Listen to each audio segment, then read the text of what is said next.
lado direito de vocês, ó, o lado direito de vocês, ó. Desceram. Pé todo no chão. Todo calcanhar para cima.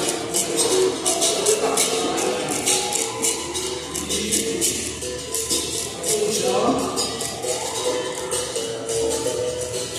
Deve tirar e colocar a mão atrás, não tem problema não.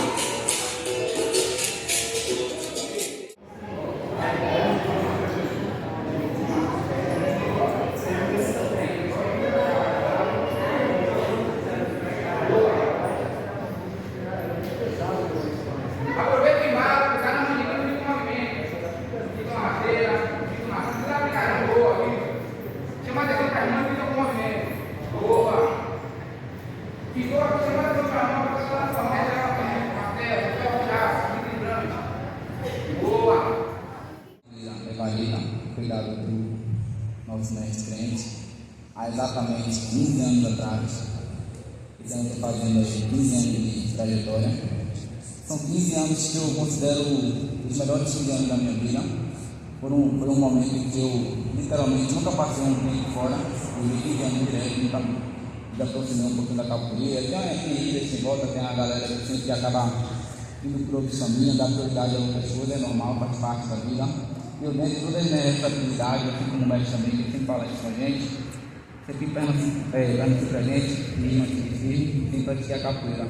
Comecei aí entre 11 e 12 anos de idade, não lembro bem agora, mas é nessa pegada aí, num projeto chamado Mais Educação, e por um dia do destino, um projeto que eu comecei treinando e outros tempos eu dava aula.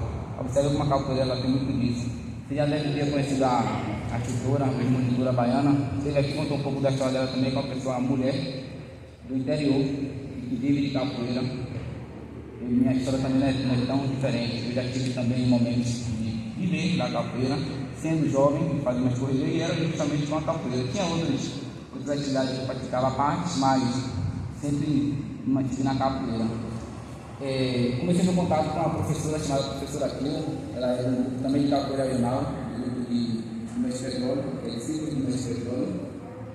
E naquela época, era um projeto que era dentro da escola municipal, e eu estudava de manhã e ia para a escola fazer o projeto à tarde. Depois eu passei a estudar à tarde e ia para a escola fazer o projeto pela manhã. Até que uma época, alguém do núcleo da gente, na época era Porto da Barra, que era o Monitor Café, na época monitor, ainda continua monitor dele, passou a dar aula lá. E aí a gente tinha aula na escola, ia para a associação, praticava capoeira. Eu sempre enganhava aquele meu filho, cheio de energia, querendo aprender a montar, querendo aprender a vida, querendo aprender a salto. Inclusive, eu muito na vida em relação à capoeira, não é só salto, não é só isso aí. É algo que a gente aprende, mas é a aprovação em geral, né? A gente não é doido de fazer, mas a capoeira tem outro fundamento, outro propósito. Foi justamente quando eu aprendi esse propósito que eu me tornei o vareta que eu sou hoje. Mas voltando ainda um pouco a história, foi na escola que eu aprendi como monitor café, eu aprendi bastante coisas onde eu realmente me identifiquei e aprendi. Passado um tempo, nosso mestre na época, acho que monitor, mestre crente, na época era monitor, ele foi lá, abriu um núcleo Porto da Barra lá em Machadinha, que era com o nosso mestre Cabeludo, que é uma pessoa também que a gente tem total respeito, nosso mestre Cabeludo. E aí eu fui treinar, inclusive eu recebi meu pedido no primeiro dia, eu era bem magrinho mesmo, sabe o que é? No primeiro dia de capoeira, eu entrei e aí o mestre estava lá dando uma badala. Eu já cheguei pegando a badala, já cheguei pegando a roupa, já no finalzinho da semana já era badala, já peguei minha corda, estava bem colado. Cheguei, me deu minha corda, todo mundo estava reclamando que a calça ficou grande, que a calça ficou grande, não sei o que. A minha deu certinho, ficou quase curto, eu tinha um chefe não, era assim. Aí ele falou, rapaz, você faz uma vareta. Ficou vareta na capoeira. Hoje eu estou mais com tronco, né, estou bem fortinho. Graças à Índia, é a minha ideia. Mas enfim, de lá pra cá, permaneci treinando na minha corda amarela, que já estava dando aula no Machadinho. Eu sempre gostei de cantar, de tocar, dessa parte do sarão, então eu fiquei muito, falei tudo no instrumento, aprendi, a gente entrou na história do nosso professor, hoje é para professor, né, de camisa 7, na época era formado com vida. Foi quem me deu as instruções em relação ao berimbau, aprendi a manguela, aprendi o sabete grande. E comecei a dar aula lá. Ele pegou essa parte um pouquinho, ficou eu, uma outra aluna também chamada Preguiça, que eu era amarela, amarela e azul. E a galera era desse quinta, e a gente tinha uma galera. Lembro que era em torno de 60 a 70 alunos. Era uma galera. A gente também chegou a fazer até uma lista de frequência, vocês não são. para acompanhar essa galera toda que estava ali. E aí, no desenrolar do tempo, o tempo foi passando, eu fui me graduando, adquirindo mais responsabilidades, passando por meus exames, passando pelas produções da capoeira, e fui pegando minha história. Com minha corda de estagiário, instrutor não, com minha corda de instrutor, estava dando aula no projeto de educação civil com dentro da escola. Eu sempre fui um aluno, não fiz assim, não fui fluxicheiro dentro da escola, mas eu era dedicado, eu tinha boas notas, eu acompanhava bastante, gostava muito do projeto, eu era fominha de capoeira. Tinha capoeira de futebol, normalmente a criança prefere futebol que fazia capoeira. Eu era fominha de capoeira, tinha fome de capoeira, então eu ia treinar, eu gostava de movimento, eu gostava de ir para grama, acabava treinando, estava na frente da escola ainda praticando, dando flip, fazendo acrobacia, né, que é o que eu gostava, gosto também de ir até hoje. E aí fiquei 2 anos na escola, pela SEDUC, né, pela prefeitura lá, recebi uma ajuda de curso para dar aula para a galera, e fora a escola eu já dava aula também aos sábados, dia terça e quinta à noite, no próprio bairro, no projeto social que a gente tem hoje, que é o núcleo da gente lá. Então, foi se passando, vou da base no núcleo do Bahia, lá onde eu moro, permaneci no grupo, estou aqui até hoje, inclusive. E aí, mais uma vez, graduando, as aulas de marcha se encerraram, fiquei sem treinar, mas para não ficar parado, como eu falei, eu nunca passei um tempo longe da capoeira, eu ia para Mangawa, que é um bairro vizinho, onde tem a nossa sede, que é lá em Camaçari. Então, ao invés de eu ficar parado e me acomodar, eu preferi ir para Mangawa. E eu vi pais, desses 70 alunos que tinham lá, eu sou o único. Hoje não tem nenhum mais. O único do bairro que eu treinava só tem eu. Observe como são as coisas. Eu lembro até hoje que o professor Camilo, na época, quando ele teve outros empecilhos e não conseguiu mais dar aula, ele me chamou para o professor Bareta. Eu vejo que você gosta muito da capoeira, que você quer treinar bastante, que você tem esse desejo. Inclusive está aqui até hoje. Eu ia trabalhar, fazendo esforço, e aí ia para a capoeira. E aí me chamou, velho, eu não vou conseguir mais dar aula aqui. E aí vai tocar o barro. Falei, rapaz, eu falei, o mestre está aí, vai ver que então, o mestre ia lá no sábado, ele tinha umas compromissos também, a prioridade dele é importante, idade adulta, sabe como é.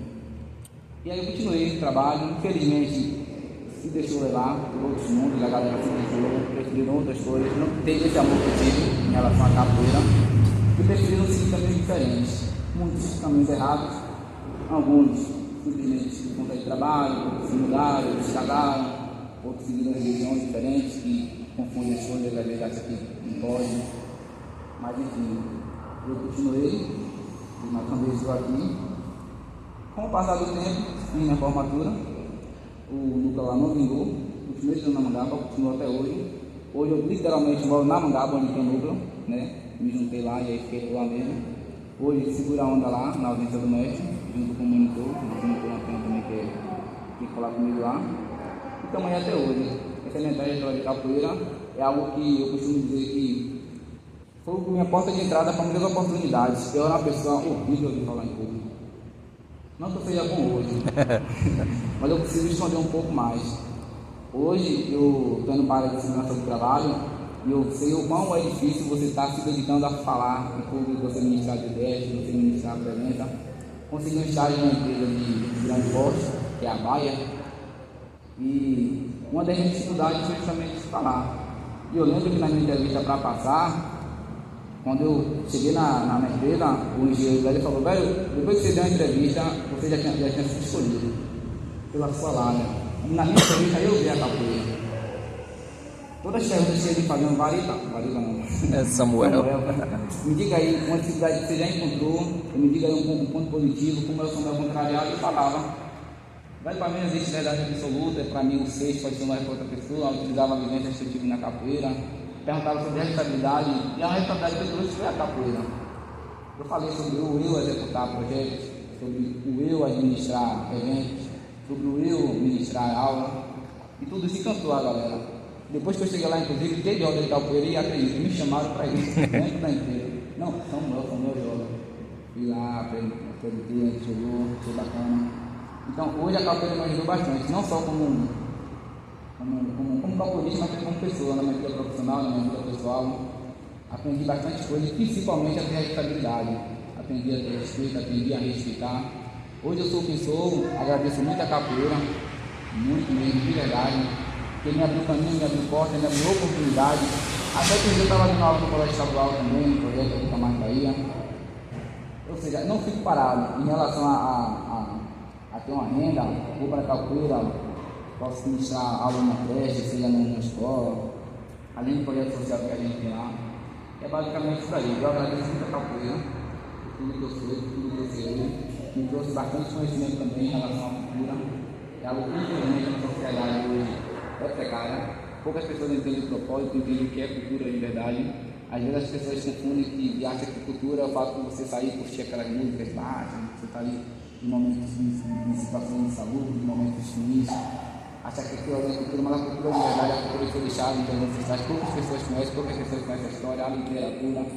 Nosso professor, nosso mestre, traz muito para isso, traz bastante sobre o que é cultura, né? sobre o que é ancestralidade. E é isso aí, acontece em palavras. No mais, se tiver perguntas, tenha vontade.